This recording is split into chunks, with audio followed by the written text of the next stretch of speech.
Everest 3D printer part 1. This is the design of the printer, the CAD files.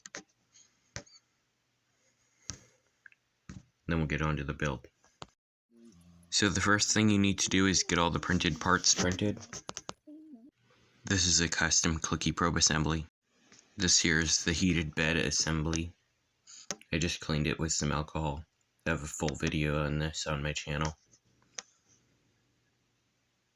I will link it below.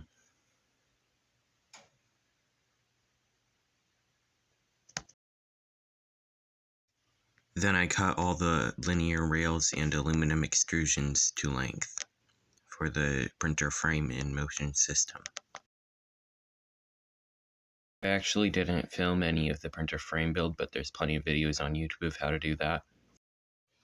Then I greased all the linear rails and installed the brackets on them, which I had a few problems with due to alignment of the screw holes.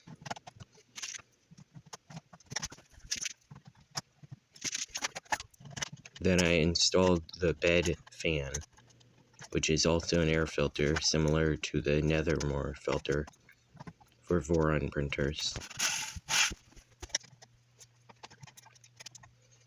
While screwing the underbed filter on, I made sure that the Z-axis was smooth.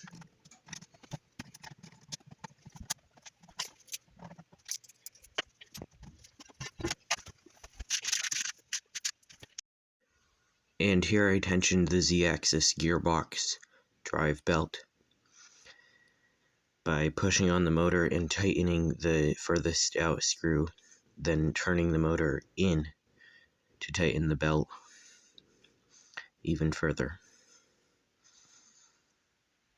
Then I tightened down each screw uniformly.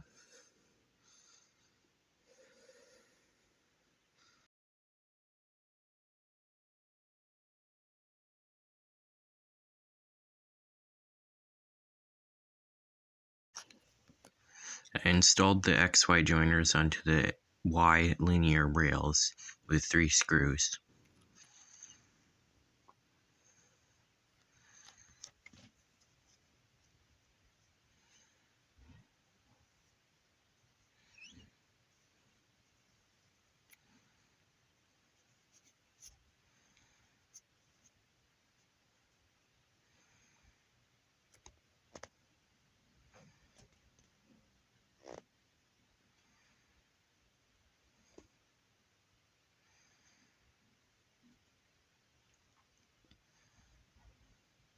Making sure to line it up as I screwed each screw down.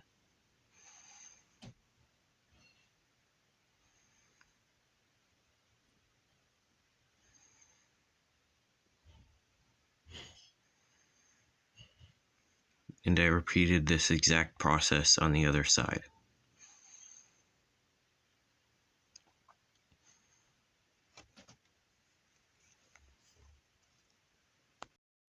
Then I installed the XY joiner pulleys. So then I routed all the belts. So to route the belts, you measure one belt by routing it through and cutting it to the length you want. Then you line up each belt on top of each other and run it through your fingers and cut the belt at the exact same length. Then to install the thermal fuse, I drilled a slightly undersized hole and screwed a screw into it that was slightly larger than the hole size and forced it in, creating a thread in the aluminum.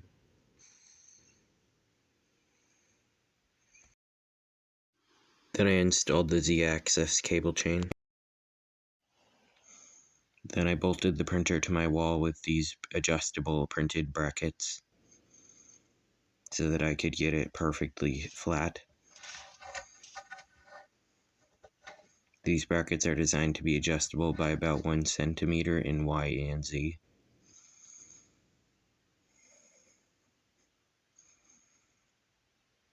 And after I did that, it was quite rigid in the front and extremely rigid in the back. As you can see. This is a printed case for the Big Tree Tech TFT35 touchscreen. It is held down by 4 screws.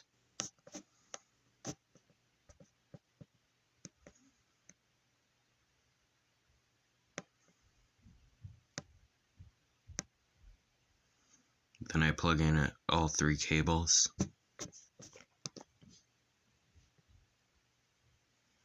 And install the knob. I drilled some holes for some magnets to hold the touchscreen on. This is a magnetically mounted screen, so I can easily adjust the position.